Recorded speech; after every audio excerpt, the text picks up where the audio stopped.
Good day, everyone. Welcome back. I'm Ruben Torrens, and first of all, my apologies for not loading videos in 2 or 3 weeks. I had a totally unexpected influx of work.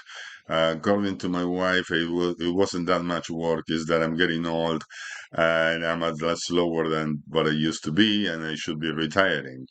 This is because she wants me to retire, but as I said, I'm too young to retire. I'm only 67 years young.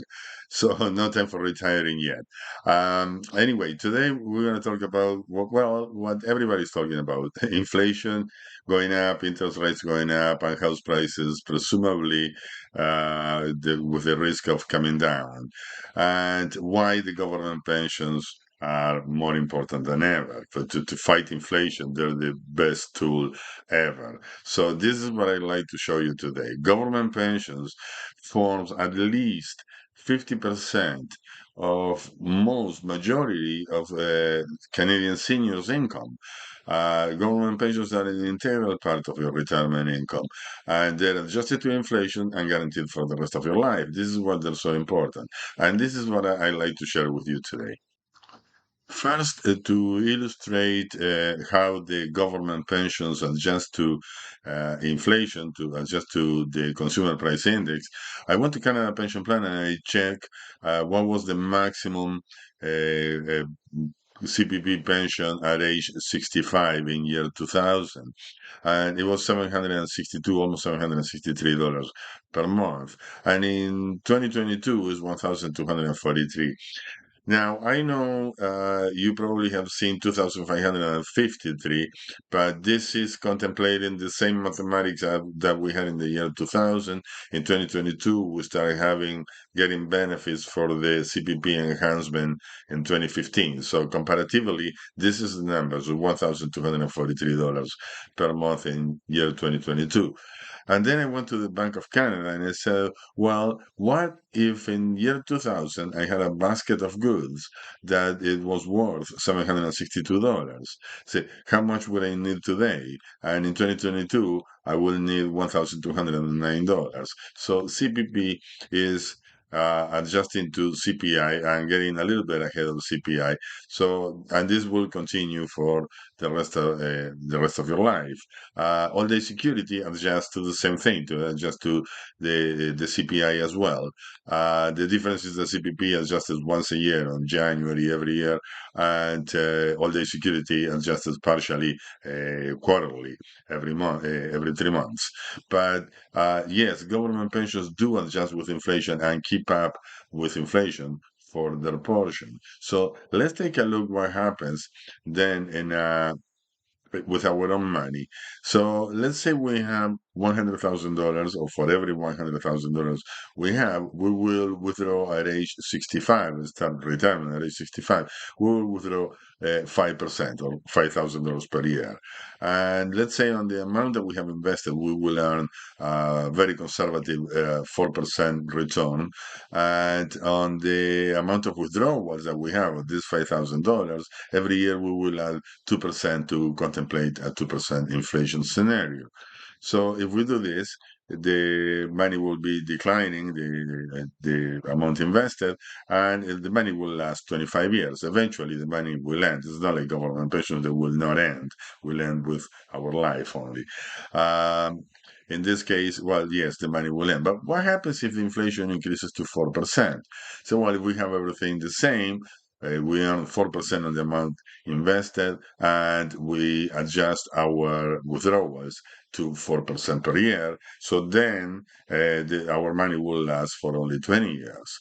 But what if inflation happens to be 6%, which is what we have right now, or what we had at least in the month of April? Well, if we apply the same system, the money will last only 17 years. In 17 years, we will run out of money, and will be entirely dependent on government pensions. Okay, this is what we're trying to avoid. So that's why is non ne- probably not necessarily we need to adjust our own money to inflation, only the government pensions, because study after study have demonstrated that seniors spend less money as they age. So probably by adjusting to inflation, only 50% of our income, or slightly in some cases more than 50% of our retirement income, so that will be plenty, will be good enough. So let's take a look and an example. So we have a couple here, Mike and Sue, that turned age 65 and 61 respectively this year.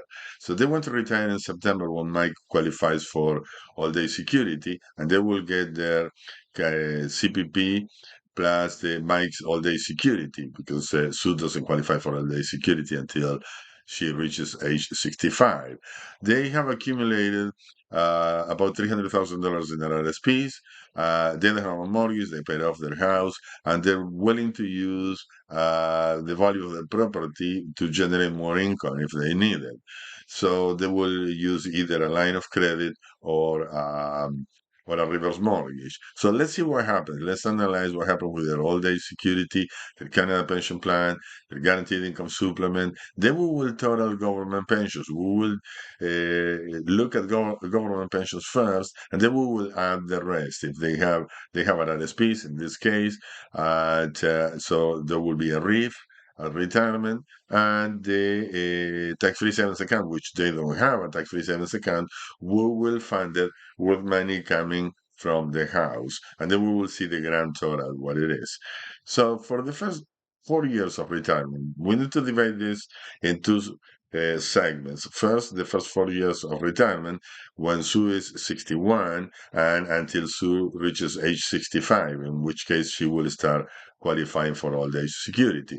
So the first scenario is Mike is 65, retiring, Sue will retire at 61, Mike will get his old age security, his Canada pension plan. They both are eligible to receive $1,000 of Canada pension plan at age 65, but Sue is retiring early, so she's getting her Canada pension plan at a discount. She will only get $712 in today's dollars. So if this is the scenario, then Mike will get $224 of guaranteed income supplement, and Sue will receive almost $30 per month from the allowance because she is between age 60 and 64. Mike qualifies for the guaranteed income supplement. So these are the totals that they will receive from the government. And to that, we will add $600 each withdrawing from their RRSPs. And if they do this, they will be withdrawing a little bit too much of RRSP. This money is not going to last probably the rest of their lives. Okay, but this is what they need to do in order to get to the total that they're looking for. Then, at age when Sue turns age 65, and Mike is 69, well, soon the difference here is that Sue qualifies for all day security now, and what happens is, as a consequence, they don't have any more guaranteed income supplement because now they're going to move into a different calculations of retirement. So the guaranteed income supplement is gone as a consequence of this $1,000 and 712 here, and this 600 here. This is too much income for a couple over the age of 65 to receive guaranteed income supplement.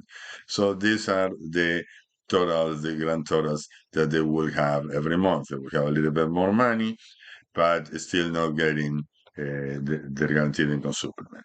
But what if now we perform a little surgery to this and we change things around a little bit? And we say that at age 65 and age 61, so when Mike qualifies for the old age security and Sue doesn't, but they won't take their Canada pension plan. They will postpone their Canada pension plan for another 4 years. So this way, they will get the maximum guaranteed income supplement, which is $583 for Mike and $1,231 as a spouse's allowance for Sue. So they're both going to have the exact same income coming from the government. And to that, what we're going to do is they will withdraw money from a line of credit backed up by the house or at or a reverse mortgage. In this scenario, I calculated under a line of credit, and I calculated, but at the end of, near the end of the presentation, you will see that I calculated a line of credit paying at a 5% interest, so which is pretty high for a home equity line of credit. But anyway, let me make the worst case scenario possible. And we will withdraw from that mortgage $1,000 each per month for 4 years. This is $96,000 that they're withdrawing. And if they do this, by the time Sue reaches age 65 and Mike is age 69, Sue qualifies for the all-day security. Now Mike qualifies for a much larger Canada pension plan because he waited 4 years, and Sue will get her Canada pension plan at age 65, her default at $1,000 per month. So now they reach the highest possible peak of total government pensions. And what happens with the RRSP money? Well, the RRSP money has been delayed, remain invested for an extra 4 years. Now it's 4 years later. They have more money, so they can withdraw a little bit more every month. So I assume here that they will withdraw $900 each to reach to these totals. Now let's take a look at the total. Let's move the thing up and take a look at the totals. Total government pensions under the default program, how we calculated originally, $2,614 for the first 4 years of retirement. If we change it around by not taking Canada Pension Plan, will be a little bit less, $150 less, give or take. Okay, but this is only for 4 years. Then, from age 69 of Mike and Sue 65, in this case, they will have $3,000 per month from the government. But here is the big difference. This is for the rest of their life, guys, and they will get $3,633. So this is $600 more every month for the rest of their lives. So the monthly total is $3,814, how we calculated originally, and $4,463. So we're looking at how much here? 38, 44, $600 difference. So $600 more per month for a period of 4 years. But for the rest of their lives, they're jumping from 4,200 to a total of $5,400. This is $1,200 more, a little bit more than $1,200 more per month for the rest of their life that will have by simply postponing their Canada pension plan and taking advantage of the full guaranteed income supplement here. Okay, so in the 20-year period, 20 year of retirement, under their original concept, they would receive a total of $991,000. But when we change this and we add the tax-free savings account, they end up with over $1 million. Now you will tell me, yes, but we add $96,000 of a tax-free savings account. Well, let's see what happens. Let's evaluate everything. In 20 years of income, 20 years of retirement income, with the tax-free savings account, having the $96,000 of tax-free savings account, they receive 1.2 million, 1.2 and a half million. And if we subtract from there what they would have received without taking the $96,000 from the mortgage to use as tax-free savings account, so they will receive $991,000. This totals a difference on their favor of $266,000. If from this 266,000 we deduct what they repay because the tax-free savings account has a cost of borrowing, which I calculated at a 5%. They withdraw $96,000 from their mortgage at a 5%, and they repay that. And the cost of repaying that over 20 years ended up being $150,000. If we deduct that $150,000 from their profit, they still have a surplus over 20 years, a net gain of $116,000. This is more than $5,800 increase in income per year of retirement. This is a lot of money, guys. And it's something that everyone should pay a lot of attention to it. And here is another reason why you want to maximize your government pensions. Last week, the Fraser Institute published this slide, and this was all over the news, that the shrinking ratio of working age Canadians to seniors will strain the government finances, and it will. Back in 1982, we had 7 people for working age for every one person over the age of 65. So now in 2022, we have only 3.4. We have half of that of working people and paying taxes for every one person over the age of 65. And last week, there was on the news that by 2030, there will be three people per senior. And this is not enough people to pay taxes in order to finance what we as baby boomers, as seniors, we will spend, because the number of seniors continues to increase in Canada. Why is this important to you? Because you need to bring this into your retirement income planning. You need to bring this, and you bring in the fact that if you're a couple, a spouse may die, or a spouse will die at one point in time, and what will happen to your retirement income? This is so important because eventually it's going to put pressure on healthcare and long-term care. And these are the two issues that most retirees, when with their financial planner, when they're talking about retirement, they don't look into the future, looking and say, how is the healthcare going to be in the future in Canada in the next 10 years, in the next 15 years, 20 years? Because if you're 60 today, you're going to live another 30 years, a good 30 years. So, and things are going to change. What would happen with long-term care? Look what happens with long-term care during the pandemic. It shows clearly that we do have a problem in Canada already. So we need to get prepared for this. How do we get prepared? By having the largest amount possible of income indexed to inflation. And this is by looking at your government pensions.